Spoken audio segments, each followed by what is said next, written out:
ताकि सरकार के सामने अगर ये मांग लेके जाए, उनको पता लगे इनके अंदर कितनी एकता है। हमारे गांव में ठेका नहीं होना चाहिए। मैं गारंटी देता हूं किसी सरकार के अंदर जाए इतनी मत ठेका खोल दे। अपनी औलाद को, अपनी संतान को ये कहा मेरा शीश तुम काटोगे और मेरा शीश तुम काटकर ये दिखाओगे जाट कितना बलवान होता है। और आज के वक्त, आज एक ऐसा वक्त आ गया है आप ठोकरों में रुड़ गए हो। सम्मान के योग्य सम्मानित बुजुर्ग, नौजवान साथी, आप सभी के चरणों में आपके बेटे, आपके बच्चे हर्ष शिकारा की हाथ जोड़कर राम राम। जहां भी अपनी खापों के प्रोग्राम होते हैं, सबसे बड़ा चिंता का विषय एक रहता है, जितना जो यूथ है, युवा, वो कम होता जा रहा है। और जो हमारे बुजुर्ग हैं, जिन्होंने हमारे लिए सदियों से लड़ाई लड़ी, आज भी वही लड़ाई लड़ रहे हैं। बड़ी चीज ये है, हमारे खाप में इतनी बड़ी बड़ी ताकतें, इतने बड़े बड़े योद्धा हुए हैं जो आजकल के बच्चों को जिनका पता ही नहीं। हाल फिलहाल जहां हम बैठे हैं, आप लोगों को बता दूं, दिल्ली के चारों तरफ से एक ताकत को बसाया गया था, जिस ताकत का नाम था जाट। आज उस ताकत के अंदर ही उसके अपने भाई उसका साथ देने की बजाय एक दूसरे की टांग खींचते हैं। अगर आज जाट को किसी चीज से जाना जाता है ना, हमारे को नजर नीची करनी पड़ जाती जब ये कहती है अपने परिवार ने तो मना लो, बाकी बात तो बाद में कर लेना। आप लोगों को बताता हूं हमारी ताकत क्या थी। औरंगजेब जब दिल्ली के दरबारों में बैठता था, गौ हत्या करता था, बहन बेटियों की इज्जत लूटता था, हमारे धर्म के साथ खिलवाड़ करता था, उस वक्त पंजाब से चल के गुरु तेग बहादुर अपने धर्म के लिए लड़ने के लिए आया। जब वो यहां दिल्ली पहुंचा, उसको बंदी बना लिया। बंदी बनाने के बाद उस औरंगजेब हत्यारे ने उसको बोले या तो मुसलमान धर्म अपना, वरना तेरे भाइयों के तेरी आंखों के सामने मार दूंगा। उसके 3 भाइयों को, सतीदास, मतीदास और दाला, तीनों भाइयों को उसके सामने मार देता है। और हंसते हुए गुरु तेग कहता है मेरा भी शीश काट ले, कोई फर्क नहीं पड़ना। हम वे क्षत्रिय हैं जहां पैदा हुए हैं, जहां पैदा हुए वही कफन ओढ़ना चाहते हैं, किसी दूसरे का नहीं। और उसी वक्त 22 नवंबर 1675 को गुरु तेग बहादुर का शीश काट दिया, उसके 4 टुकड़े कर दिए। और औरंगजेब ने फरमान सुनाया, दिल्ली के चारों गेटों पर इस गुरु को लटका दो, चारों हिस्सों में काट के चारों को लटका दो, ताकि यहां आने वाले हिंदुओं को पता लगे ये तुम्हारा गुरु था। उसका भगत एक व्यापारी, उसके साथ में उसका एक चेला जेता।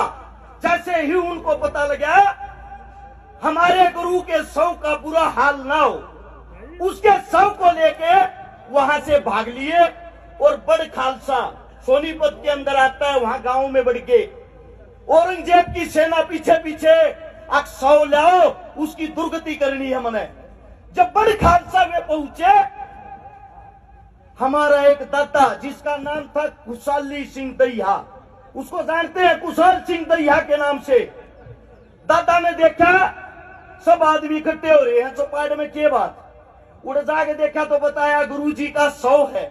सबसे पहले तो सबने शीश झुकाकर नमस्कार किया और उसके बाद पूछा भाई रोड़ा क्या है, रोड़ा बताओ। बिना औरंगजेब की सेना पीछे लाग रही, गांव ने घेर रही है और गुरुजी का शव खोज कर ले जाएंगे। हंसते हुए दादा बोला फिर शव दे दो, क्यों रोड़ा करवा रहे हो। सब कड़वी आंखों से दादा की तरफ देखते हैं, दादा कैसी बात कर रहे हैं। अरे बिला मूर्खो, गुरुजी की शक्ल देखो और मेरा मुंह देखो, एक सा है कि नहीं। दादा की जगह मेरा शीश काट के दे दो। सबकी आंखें फटकी, दादा कैसी बात कर रहा। उसके बाद उस दादा ने अपने पुत्रों को अपनी औलाद को, अपनी संतान को ये कहा मेरा शीश तुम काटोगे और मेरा शीश तुम काटकर ये दिखाओगे जाट कितना बलवान होता है। और आज के वक्त, आज एक ऐसा वक्त आ गया है, आप ठोकरों में रुड़ गए हो, आप ठोकरों में रुड़ गए हो। मैं पहले तो आप लोगों को बताता हूं, उस शव को लेके मुसलमान खुश हो गए, दाता को लेके चले गए और उस गुरुजी के शव को आनंदपुर साहिब पहुंचाया गया, उसका अंतिम संस्कार किया गया। हमने हमेशा दूसरों के लिए कुर्बानियां दी है, लेकिन समस्या दूसरों में नहीं, समस्या हमारे खुद में है। बदलाव हम अपने खुद में नहीं करना चाहते। 1832 में सबसे पहले शराब की दुकान खुली थी बंगाल में। 1832 में फ्री शराब पिलाते थे अंग्रेज, शराब पीने में मजा आ गया। आज का वक्त ये अंग्रेजा की देन है। ऐसा कोई गांव, ऐसा कोई चौक, ऐसा कोई चौराहा भी 5 स्टार से ज्यादा शराब के ठेकों को सजाया जाता है। मैं आप लोगों से पूछना चाहता हूं, किसको नहीं पता कि शराब से हमारा विनाश होता है? दारू में बलात्कार हो, दारू में मर्डर हो, दारू तो घर का नाश हो, दारू तो दूसरे का नाश हो। अपने खून किले बेच कर शराबी अपने साथ अपने परिवार को खा जाता है। और हम यहाँ बैठे हुए हैं, मैं समस्त सरदारी से एक विनती करता हूं, इतनी बड़ी चीज नहीं है ये ठेके बंद करवाने। एक गांव इकट्ठा होगा जानू कह देगा ना हमारे गांव में ठेका नहीं होना चाहिए। मैं गारंटी देता हूं किसी सरकार के अंदर चाहे इतनी मत ठेका खोल दे। मैं तो ये मानता हूं ये कमी हमारी है। फसल खराब होगी, नस्ल खराब होगी, बचा लो इनने। थारे बालक हाँ झूठी बात ना करता, थारे बीच में बता दू, थारे बालक ने थारे आशीर्वाद है। ये 2 साल में 258 तो छोरी व्याधि, जिनका ना भाई था ना बाप था। 28 करोड़ रुपए की नगद मदद कर दी लोगों की, गरीब आदमियों की। 1400 परिवारों को बसा दिया। 129 आंदोलनों में भागीदारी कर ली। टिकैत साहब आप अब तो जा चुके हैं, हमारे पिता सम्मान है, उनसे पूछना जो जब ये किसान आंदोलन चला सबसे पहले बैरिकेड तोड़ने वाला सिंगू बॉर्डर पे मैं ही था। मेरी टीम के साथ सबसे पहले चोट मेरे को लगी थी। अगर आप वीडियो निकाल के देखोगे, यो फैसला भी मेरा ही था। दिल्ली के अंदर नहीं जाएंगे, चारों तरफ तक घेर के बैठांगे। तो आप सबसे विनती है, आपसे ज्यादा ताकत किसी में नहीं। मेरे बुजुर्गों, मेरे मालिकों, ये अपनी नौजवान पीढ़ी है, संभालो, इन्हें समझाओ। ये जो फोन ले रहे हैं जिसके कारण विनाश हो है, इसके कारण आप अच्छा काम भी कर सकते हो। अपनी कौम ने एक कर लो, थारे तो ताकतवर कोई नहीं है। मेरे मुख से कोई गलत शब्द निकले हो, हाथ जोड़ के क्षमा चाहता हूँ। थारा बालक हूँ, थारा बेटा हूँ, थार पे जो 2-4 बात सीखा हा, थारा जो इतिहास पढ़ा थारे बीच में बताने की कोशिश करा हा।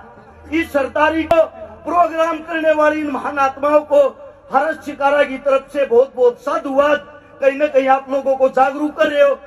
हर एक इंसान से मेरी विनती है, अपने हस्ताक्षर करके जरूर जाना, ताकि सरकार के सामने अगर ये मांग लेके जाए, उनको पता लगे इनके अंदर कितनी एकता है। आप सभी साथियों को हर्ष शिकारा की तरफ से हाथ जोड़कर आपके चरणों में राम राम। बहुत बहुत धन्यवाद है, पर जोरदार तालियां भाई के लिए। मैं एक बार निवेदन करूंगा